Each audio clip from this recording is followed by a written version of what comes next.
Hello everyone, and welcome to today's panel webinar on how to achieve stronger cloud security. My name is Holger Schulze, and I will be your moderator today as we discuss the results of a recent cloud security survey that highlights key cloud security concerns and best practices to address these concerns and protect data, systems, and applications in the cloud. Now it is my pleasure to introduce today's panel of cloud security experts. First, I'd like to introduce Mark Brockhammer at Quest. Welcome, Mark. Thank you, Holger. Mark Brockhammer with Quest Software. I'm a systems consultant, 20 years of IT, Active Directory, and CSP experience. Thank you, Mark. Welcome to the webinar. Next, I'd like to welcome Richard Eisenberg at CloudVisory. Hello, Richard. Hi, Holger. Thank you very much. I'm Rich Eisenberg. I'm from CloudVisory, where we're focused on cloud security, automation, and management, and I am the VP of Client Development actually, I come from the world of financial services IT, so I'm glad I have a chance to talk to you today. Awesome. Welcome, Rich. Next, I'd like to welcome John Martinez at Evident.io. Welcome, John. John Martinez at Evident.io. I'm the VP of Customer Solutions and Success here. Previously, I have experience in really large-scale cloud environments at Adobe and Netflix before Evident.io. Glad to be here. Thanks for being here. Welcome, John. And next, I'd like to welcome Patrick Pushor at Dome9. Hello, Patrick. I'm Patrick Pusher, Technical Evangelist here at Dome9, and I work in both a pre- and a post-sale. Thank you, Patrick. Again, my name is Holger Schulze, and some of you may know me from the 360,000 member information security community that I manage on LinkedIn. I think we're ready to get started.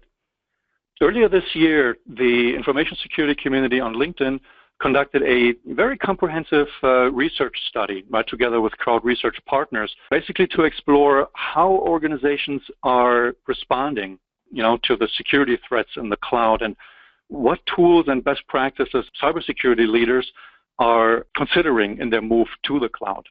And one of the first questions we asked in the survey was about the key barriers, if you will, to faster cloud adoption. Cloud security keeps topping the list of barriers to cloud adoption. And when we asked about the level, right, degree of security concern, over 80%, 8 out of 10 organizations said that they are moderately to very concerned, including 15% who are extremely concerned about cloud security. Now let's take a closer look at the specific concerns that keep CISOs and cybersecurity teams up at night. The top 3 cloud security challenges highlighted by the cybersecurity professionals in our survey are protecting data, right, and protecting against data loss, threats to data privacy, and breaches of confidentiality. And those top 3 are virtually unchanged compared to last year's survey. Okay, so now that we've seen that security concerns are still high and what specific concerns, top the list of security issues, let's take a look at some specific threats. Our survey reveals that unauthorized access, mostly through misuse of employee credentials and improper access controls, continues to be the single biggest threat to cloud security. Now, unauthorized access is followed by hijacking of accounts, and that's followed by insecure interfaces and APIs. Now, let me ask our panel, and this first question is for John at Evident.io. John, the question is, what are the mistakes that people are making in their cloud configurations that open them up to these kinds of threats? John? Sure, yeah. At Evident.io, generally what we see are simple mistakes, the kind of mistakes that humans would make when configuring cloud resources. So like generally speaking, what we see are things like overly permissive permissions in identity and access management IAM entities. So for example, like an overly permissive or administrative role assigned to a specific user, which kind of brings me to the next problem that we generally see is an overly permissive permission on a storage bucket like let's say S3 and AWS, where potentially those permissions are exploited and are able to be hijacked, so hence an hijacking of an account. And then thirdly, what we see also is overly permissive rules in security groups and virtual firewalls that allow attackers to come in and start attacking applications and other server resources in the cloud. Thank you, John. That makes perfect sense. Now, let's take a closer look at cloud security management that you touched on, and visibility, right, into cloud infrastructure security is the biggest security management headache, right, for, 37% of respondents. And interestingly enough, this headache and lack of visibility has been moving up over the years, and it's now moved up to the top spot from being the second ranking concern just last year. Compliance concerns come in second at 36%, also moving up from the number 3 spot. And setting, consistent security policies is the third biggest headache at 33%. Now we have more questions coming in, so let me direct our next question to Patrick at Dome9. And Patrick, the question is, why can't I just use what public cloud providers offer for visibility? And in what ways do built-in interfaces, provided by the cloud services, fall short? Sure. Yeah, I think, in terms of infrastructure as a service, maybe specifically, visibility into sort of what I call your security situational awareness is really, it's a different problem. The kinds of interfaces we use to control our infrastructure are really designed to solve, right? In the case of AWS, for example, the web console is confined to a regional perspective in most cases, and on a per account basis in others. And so that fact kind of alone, combined with the well-known best practice to really completely segregate our production and development networks, or really any other environment that differs significantly in purpose, means that we have significant visibility challenges at that enterprise level, really right out of the gate, right? The largest Dome9 customers have hundreds of infrastructure as a service accounts, and keeping your security strategy consistent across them all requires higher level of visibility that is offered by any of the native tools. These customers heavily lean on the web consoles and APIs to control their environment, but to understand, for example, all the potential routes that network traffic can take based on your security controls is a much bigger challenge that requires additional perspective and more importantly, additional context. And if that isn't enough, when we add that sort of multi-cloud use case, which is becoming more and more prevalent, the problem just compounds. Hey, Holger, this is Rich Eisenberg from CloudVisory. I really appreciated Patrick's comments there, and I was hoping I could just throw a few of my own in there, because I think when you look at almost all of the things on this slide, it really comes down to the cloud often becomes a black box. There are security settings that are made, and as Patrick just said, you can't see them once they're made. You don't really know what's happening, and you don't know if you've set consistent policies that go in line with what's meant to be compliant. So going back to the simple idea of you can't manage, control, or fix what you can't see, you have to have the right kind of visibility into the environment in order to be able to control against these threats. Yeah, that's very true. Thank you, Patrick. Thank you, Rich. And here's another security management related question I'd like to ask Mark at Quest. And Mark, the question is, within the context of Microsoft's cloud, what are some of the security administration challenges, and what gaps exist in the native, admin consoles? Mark? Yeah, thanks, Holger. It kind of plays on what Patrick and Rich said, right? So there's two main challenges that we kind of see in here. One is it's very challenging to see who has administrative access and what roles they have within the cloud infrastructure. So that's really a primary concern, is understanding where users are at and what access they have. And secondly is being able to restrict those types of views. So really when you start looking at what you're doing from an on-prem perspective and syncing into the cloud, is really understanding that you need to be able to restrict those group views and access within that cloud environment. as well as like policy management and licensing, is being able to manage that so that you have the proper security controls in place, because oftentimes the native tools just don't give you that visibility or ability to do that well today. Yeah, that is great advice. Thank you, Mark. Our survey revealed actually, right, to that point you just made, that traditional security tools originally built to protect the network perimeter, right, of centralized on-prem, data center environments, that these tools are not up to the task anymore to protect, highly virtualized workloads in dynamic cloud environments. And in fact, 78% of our respondents say that traditional security solutions either don't work at all in their cloud environments or have only very limited functionality. I think that's a great opportunity to get a little more specific, and let me direct the next question to Patrick at Dome 9. And the question is, what problems will I face if I use traditional network security tools in the cloud? What sorts of use cases are not being met by old approaches or tool sets in the cloud? Patrick? Yeah, Holger, great question. I think specifics really do us a lot of help, or we seldom dig into the details. And from my perspective, it boils down to the assumptions made as part of these tools or approaches, right? For example, in the data center, we would load agents into each physical or virtual server to manage the security posture of each workload. Perhaps these solutions roll this kind of security state and configuration data up into a nice management dashboard that you find a lot of value in.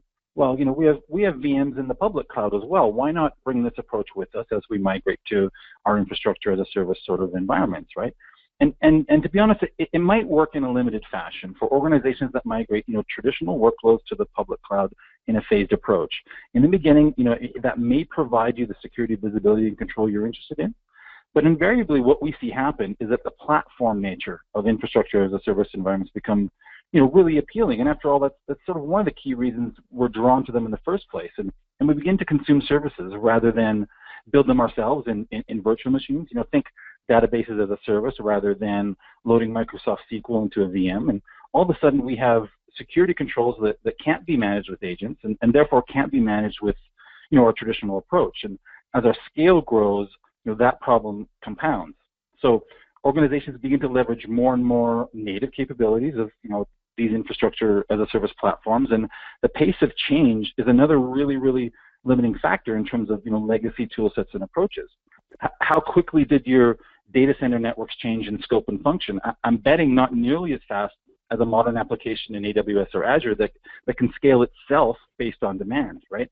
Add to that sort of modern best practice of security micro segmentation, and you have this potential for, at any time, a real proliferation of security controls and therefore complexity in your network. Does your legacy approach even understand these concepts, much less have the ability to stay on top of that high rate of change, right? So rather than individual use cases, I tend to think about scale and maturity as being the best indicators of whether traditional tools are going to cut it for you in the public cloud. And our experience at Dome 9 really backs that up. Excellent. Thank you, Patrick. You touched on a couple of interesting points, and I'd like to open this question up if anybody on the panel wants to add to that. I think this is John Martinez at Evident. I think one additional attribute we haven't discussed here is that in support of this slide and the slide previous is that in the public cloud, security is a shared responsibility. It's an agreement between you and your cloud provider that states that the cloud provider takes care of a certain amount of security on your behalf, but at the end of the day, you as their customer are responsible for the security configurations of your resources in that cloud. And so that's an important attribute to discuss, because a lot of times when we move into the cloud, we assume that our cloud provider will either take care of security for us or that I'll be able to buy additional tooling, just like Patrick was talking about before. So that I just want to bring that up as an important aspect to cloud security. Thank you, John. Next, we asked our survey audience about, what are the main drivers and requirements for cloud-based security solutions. And our survey respondents name faster time to deployment with 52% as their number one key requirement, followed by reduced efforts around patching and upgrading of software with 43%, and then followed by the need for secure application access from any location. As the top 3 reasons and criteria for in cloud-based security solutions. On this topic, let me ask Rich at CloudVisory if the security driver is speed and agility. What is preventing the speed? Where is the security bottleneck? Rich? Yeah, thank you, Holger. It's a great question. Yeah, I mean, it's so interesting because companies obviously are moving to the cloud for exactly what you just said, speed and agility, and it turns out that security is really becoming the bottleneck to that business agility. And the reason is because we know that when we are manually configuring security controls, or even if we're trying to do it through code, we're going to make errors, there's going to be misconfigurations. And then we have to go through a fairly difficult change management process, and this is where things fall over very quickly. It can sometimes take, it can take minutes to orchestrate and deploy a virtual machine in the cloud environment. It can take days to actually alter and fix the security. So there has to be a way to automate these processes and then be able to manage and monitor the deployed security, the compliant security rules, if you will, to make sure that if there are any accidental changes, again, these are quickly updated to a compliant state. So security really is becoming the bottleneck to that required business agility people are looking for in the cloud, unless you're using the right solution set to assist you there. Very true. Thank you, Rich. Thank you. Now, let's dive a little deeper into the topic of access control, right? And we identified earlier as one of the key security risks in the cloud. And 73% of organizations, use Active Directory today on-premise as their authoritative directory to identify, authenticate, and authorize access to cloud apps. And consequently, access to cloud-based applications really depends heavily on proper security controls, right, around on-premise Active Directory infrastructure. And our resident expert on this topic is Mark at Quest. And let me ask you, Mark, this question. What are the security considerations for organizations that use Active Directory on-prem and federate or synchronize, to Azure AD? Mark? Yeah, thanks, Holger. So, it does go back to kind of that shared responsibility matrix, first off, as I think as Patrick was mentioning earlier, right? So depending on whether you're doing on-prem, IaaS, or SaaS, you really need to control that with your CSP. So it really depends on how you're implementing. The fact that 73% of organizations, are using on-prem Active Directory, either in synchronized or federated mode, you really have to start looking at how you're configuring your synchronization, what attributes are being synced across, and potentially what's being written back. So if I start populating information into the cloud, I could be exposing a larger footprint, and you need to understand what potentially is being written back from the cloud. So now I've got two sources of information or where data could be changed. So you need to kind of minimize your surface attack area essentially there. Mitigate that risk by auditing changes and seeing within a single pane what's going on from an on-prem perspective, as well as with an Azure Active Directory perspective. Very good. Thank you, Mark. Now, another hot topic is the debate, around DevOps and how to integrate robust cloud security without, the two, DevOps and security, working in opposition. That goes back to the security bottleneck theme we just touched on. 37% of respondents, to our cloud security survey said that security slows down continuous development methods like DevOps, and another 19% noted that security is, in their organization, completely ignored in their DevOps process. Quite scary thought, actually. And agility and accelerated deployments are basically both key cloud adoption benefits and promises, right, if you will, of the DevOps approach. Yet at the same time, it appears that security slows down DevOps. And so how do we handle that contradiction? Let me ask Rich at CloudVisory about this contradiction. And Rich, the question is there a way to address this issue of security and DevOps working together, and how critical is it? Rich?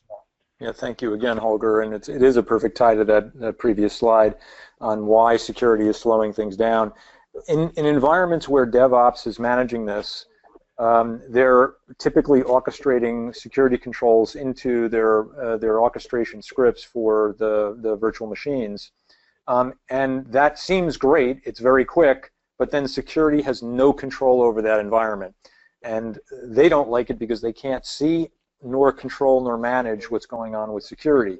So then you have security teams getting involved, and now they're asked to make updates or changes to security, and they don't have automated mechanisms to do it. So you go through a traditional change management process, again, which could take days. So this is why, without the right tools in place that allow both DevOps and security to use an automation platform that will actually control and manage security, you're going to have hits in two places. One is that DevOps team are going to take over control of security, and security is going to lose control of the environment. And as we heard earlier, one of the biggest risks is too much control or too little control. All of these things can ultimately greatly impact the environment.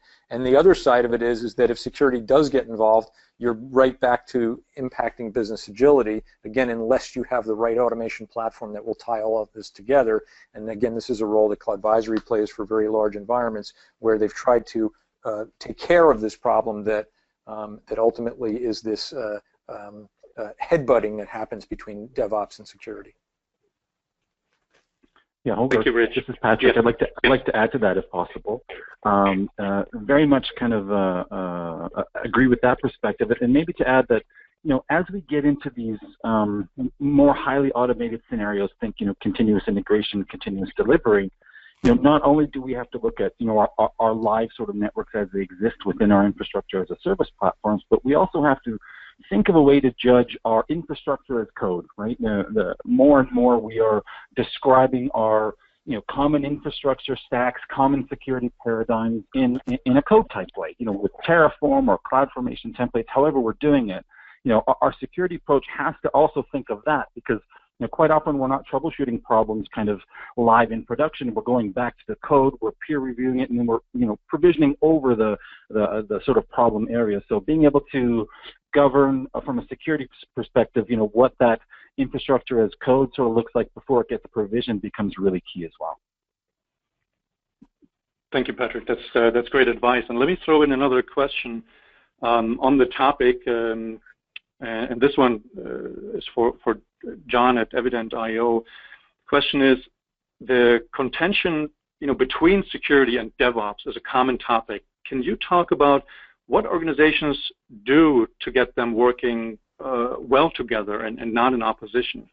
How can managers drive alignment between those two groups? John? Yep, absolutely. Great question. Thank you. This is absolutely the way we see it is it's absolutely a cultural and sort of a contention of two job functions type of issue, right? It's one where on one hand, as we talked about a little bit earlier, DevOps is responsible for deploying applications and application stacks at a really either in a continuous fashion or a really fast manner. And then you've got security on the other side that is responsible for making sure that the organization's security, reputation, business, etc., continues to function. So one approach that we've seen that works really well is kind of tagging on to the shared responsibility model is giving organizations the ability to have visibility, again, another topic we talked about, in a shared responsibility fashion where the DevOps folks can go and continue to deploy in a continuous, fast method, and security can continue to have visibility. So again, visibility and that shared responsibility are key here. So we definitely see that quite a bit in organizations that are successful in having a both DevOps and secure approach to their cloud environments. In terms of management, what can management do? Absolutely. Management is key to this to make sure that there's that fluid conversation happening between both sides, which have, again, competing interests, competing responsibilities, but we can't make them work together. If I could just add a quick note to that, and again, I really appreciate John's comments there, and I think it brings up another important point, which is security does need visibility, right? So even if DevOps is going to be deploying the security controls, security needs visibility, but they also need something else. They need a way to remediate any potential threats that do become visible in that visibility solution. And so I do want to point out that that's an important point to not slowing down the world. It's one thing to kind of raise it into the realm of visibility, but as you pointed out in an earlier slide, Holger, almost 30% of companies are saying remediating threats is a critical issue for them. So if something is uncovered in that visibility solution, we then have to have an automated way of remediating that threat very quickly. So once again, security doesn't slow down that business agility, and this is again what CloudVisory is all about. Now let's take a look at some specific actions and priorities, right, for organizations to make cloud computing more secure. And according to our survey, it starts with talent, right? 53% of organizations in our survey plan to train and certify their current IT staff to ensure that the proper security controls and processes are being implemented both internally and with third-party cloud services providers. 30% of organizations plan to partner with a managed service provider, MSSP, and 27% plan to leverage software solutions, security tools. And finally, another 26% are looking to hire dedicated cloud security staff to boost their cloud security posture. Another piece of good news is that budgets are increasing for about a third of organizations, right, to put resources behind these initiatives. Now, let me ask our panel, what are some specific initiatives or priorities, if you will, that you would recommend to our audience? And Mark, what's your key recommendation for our audience to take away from today's webinar? Yeah, from today, it is really a life cycle approach, right? So you can't let your on-premise Active Directory kind of be the Achilles heel. Security is really like an onion, right? So there's layers. So if you start off, IAM. We're not in Windows NT anymore, I guess I will say. AGLP and Windows NT are long gone, but they're still kind of at the core, right? So IAM, IDS, IPS, multi-factor authentication, adaptive, they all sit on layers. But at the core, you really still have your Active Directory. And as we see, all these organizations, 73% are syncing into the Active Directory. So securing your Active Directory at the core and really making sure that you design that, secure it, and then plan for what your Active Directory structure is going to look like within the cloud. Because organizations today, the Active Directory has not been established based off of cloud services and consumption. So you really need to evaluate that and plan that as you start consuming services. Because as I expose more and more services, I start pushing more and more of my Active Directory data potentially into the cloud. And so you really need to be able to control that and then have kind of a life cycle approach where you assess what that kind of baseline is, then do some type of detection and alerting, as many of the panelists have said, and then really key in on being able to remediate and mitigate that with least privileged access, both on-prem and as it extends into the cloud. Excellent. Thank you, Mark. Rich, what is your key takeaway for our audience today?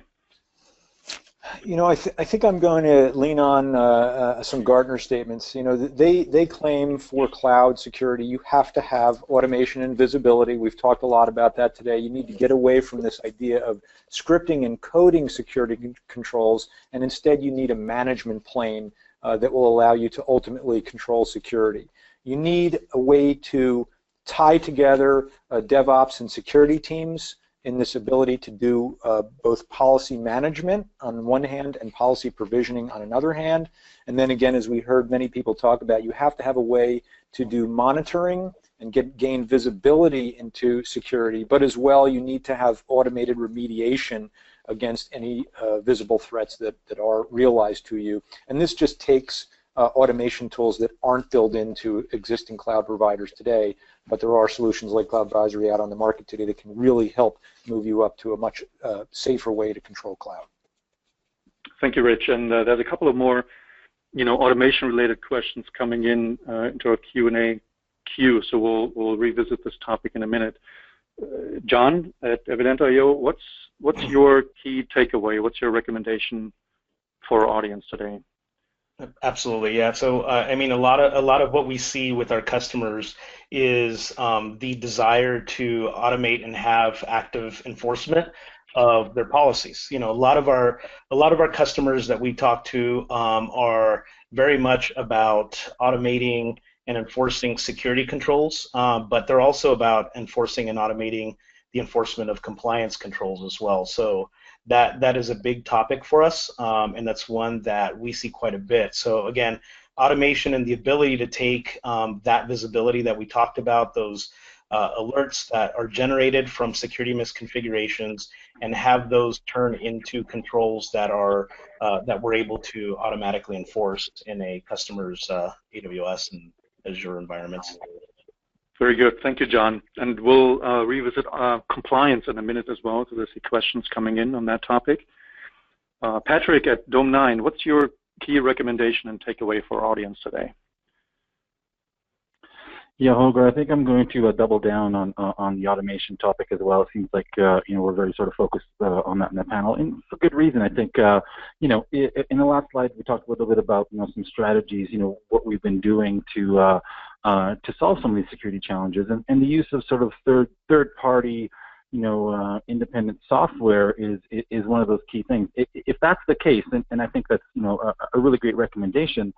If that's the case, make sure that platform, and that's a key word, is controllable, non-interactively. Make sure that it will fit into your automation pipeline as it stands today, rather than having to re-engineer something around that that third-party tool set. Make sure that it's got enough API coverage to be able to do everything you would do at the console, kind of interactively, such that you can plug it into that pragmatic approach to security.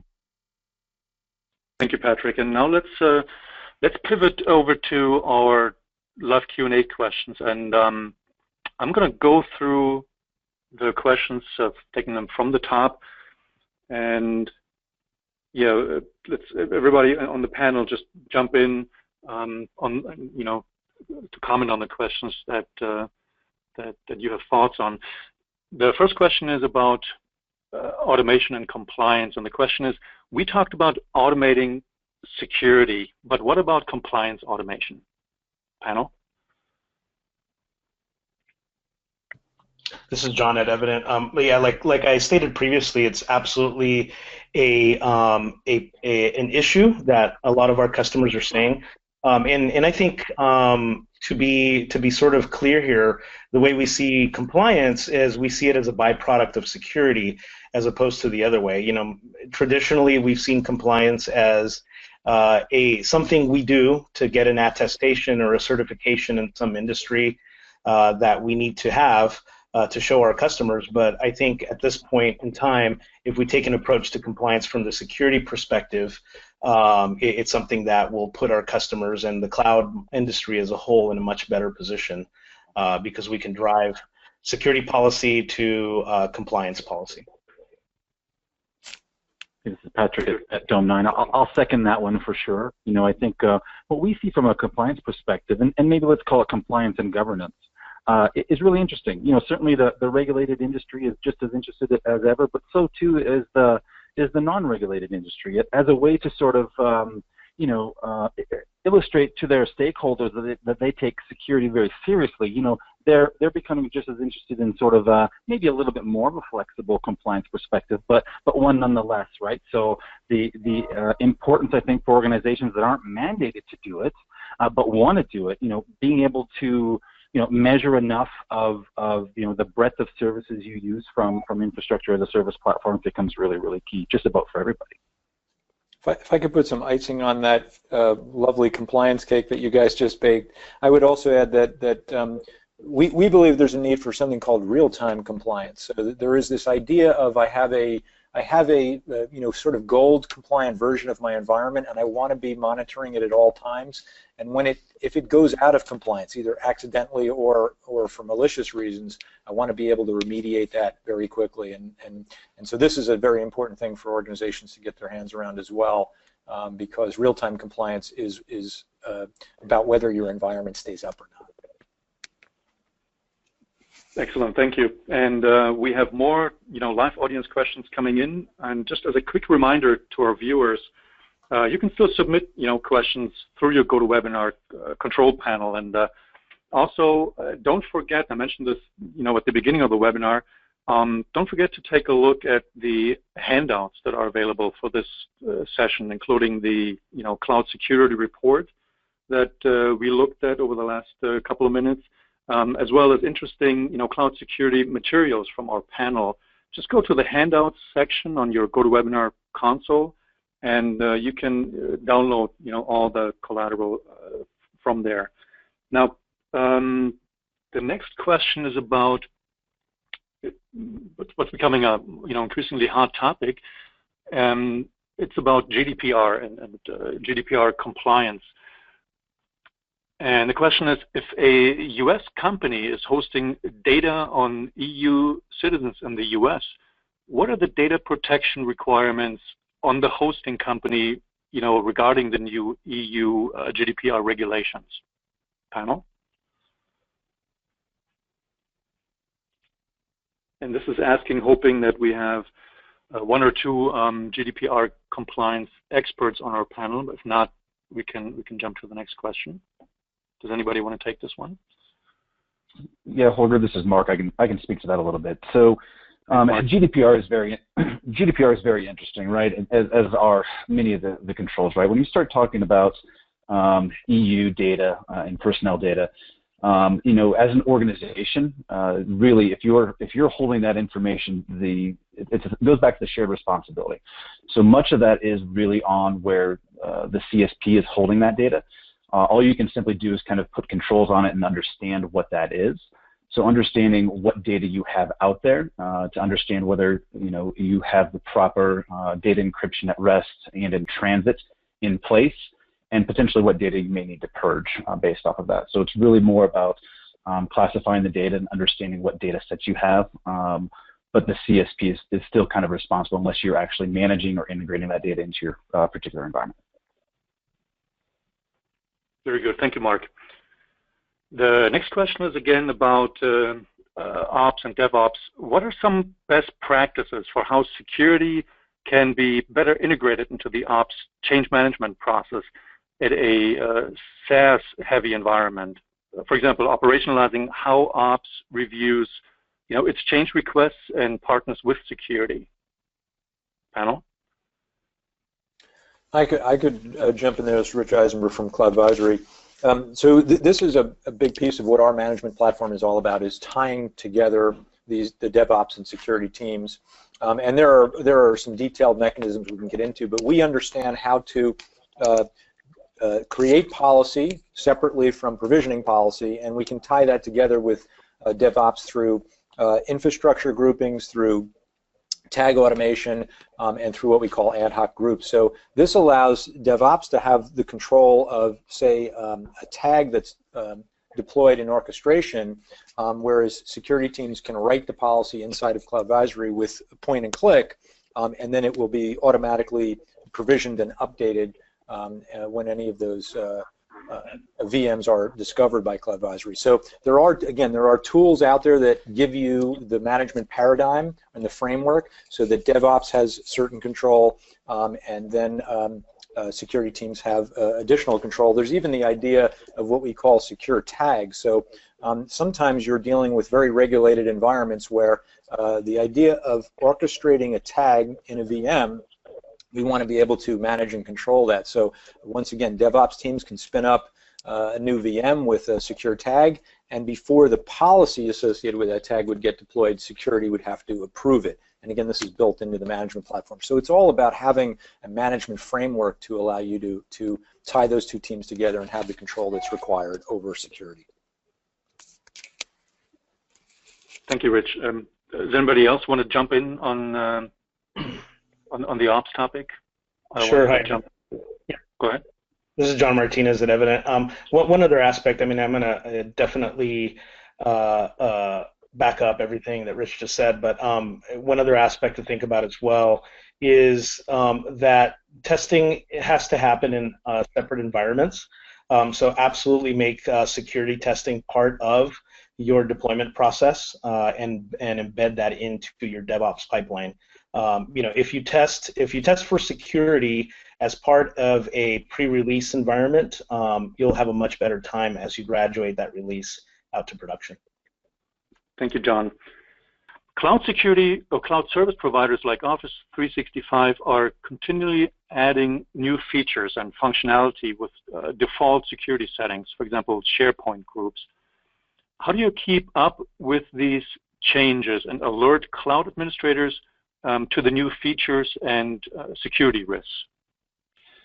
Yeah, Holger, this is Mark with Quest. So, one of the fun things about cloud is kind of the iterative releases, right? So, as more features are released and users start consuming things like SharePoint or OneDrive, the default security settings are out there. So, one of the key things is making sure you go in and continually kind of assess what is going on with those permissions, and then making sure that you have the ability to kind of apply policies and manage those policies.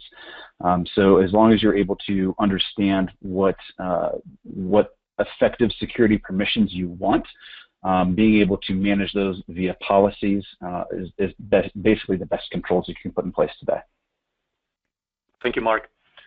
With all of the complex infrastructure tools and complexity of continued development, let's use Amazon as an example. How do you automate tools with an ever-changing and dynamic cloud infrastructure environment? Also, how do you give a sense of reliability of these alerts or statistics based on this ever-changing environment? God, that's a great question. I love that question. That really is, again, a lot about why the right automation tools are so critical for the environment, right? You have to be continuously monitoring, continuously adjusting to anything that's changing in the environment. So you have to be able to see as new infrastructure spins up. You have to be able to consistently deploy policy from a management solution, because otherwise you do absolutely get out of sync. Too much access, too little access. And so it's done through a proper framework with automation tools that are built just for that, for the dynamic space of cloud where we can discover exactly what's happening in real time and then make the correct adjustments, do remediation of accidental changes, and keep things compliant and gold. Yeah, 100% agreed. And the automated monitoring is key. The automated enforcement and remediation is absolutely the second part of that. So yeah, finding the issues, but then within your set of rules, right? Traditionally, maybe in our data center IT, we would find a problem, we would invoke our change management process, and we would get humans involved in kind of the remediation. And certainly, there's a class of problem that still requires that. But there's also a class of problem, maybe driven by automation, that you can build your policy up front into your enforcement engine, such that when a deviation from your quote unquote gold standard policy is found, you can fix that inline. Yeah, you'll still get the alert, but it won't be an alert to come fix something. It'll be an alert to make sure that fix is in place and it fits your policy. Perfectly said. Agreed. Excellent. I think this is a great closing statement from our panel today, and thank you all in our audience for submitting great questions. But we're now at the finish line for today's webinar. Now, as we are closing today's webinar, I would like to thank everybody in our audience for joining us, and I hope you enjoyed today's webinar. Also, many thanks to our panel speakers for sharing your unique insights on cloud security. And this concludes today's webinar. I hope we will see you again at one of our future webinars. Thanks, everyone.